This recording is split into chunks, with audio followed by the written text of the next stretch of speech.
As you know, yesterday on the floor, 354 members voted in a bipartisan way to oppose the president's dangerous decision in regard to Syria. By 2-1, Republicans voted to oppose the president's actions. There were only 60 votes in favor of the legislation. The legislation would have called for Turkey to use restraint, for us to help our friends, to be a trustworthy ally to Kurds, especially in humanitarian needs now that they're being bombed by the Turks or being attacked by the Turks. It also calls for the president to show a clear plan for how Americans will be protected from ISIS, which has been further unleashed. Green light to the Turks, actions taken that are renege on our handshake with the Kurds, and now we need to have a plan to deal with what happens with ISIS. As you know, that was the subject of conversation yesterday at the White House. I also pointed out to the president I had concerns that the L road seemed to lead to Putin. The Russians have been trying to get a foothold in the Middle East for a very long time unsuccessfully, and now the president has given them an opportunity with the Kurds reaching out to them for support in Syria.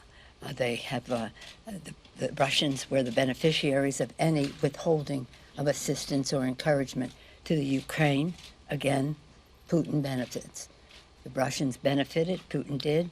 The president placed some doubt about our commitment to NATO right from the start of his administration. All roads lead to Putin. Then the president said, well, the reason I'm taking the troops out of Syria is because I promised in the campaign to bring the troops home. My question to him was, is Saudi Arabia home? Is Saudi Arabia home? Why are our troops going to Saudi Arabia if you promised to bring them home? He said, well, the Saudi Arabians are paying for it. Really? We're putting our troops in harm's way for Saudi Arabia because they're paying? It just didn't add up. But what it did do was cause a meltdown on the part of the president because he was unhappy with those questions.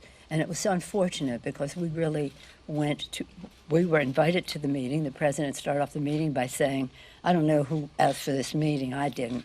And we're like, well, let's proceed anyway. And we had hoped that our real mission was to find out what the plan was. Leader Schumer was very forceful in that discussion with the president on what is the plan. My plan is to protect America, so that's a goal, that's not a plan. What is the plan for us to be protected from ISIS now that some of them have been unleashed in Syria because of the green light that the president gave the Turks and reneging on our trustworthiness as an ally with the Kurds who had been our friends. So for these and other reasons, that was most unfortunate.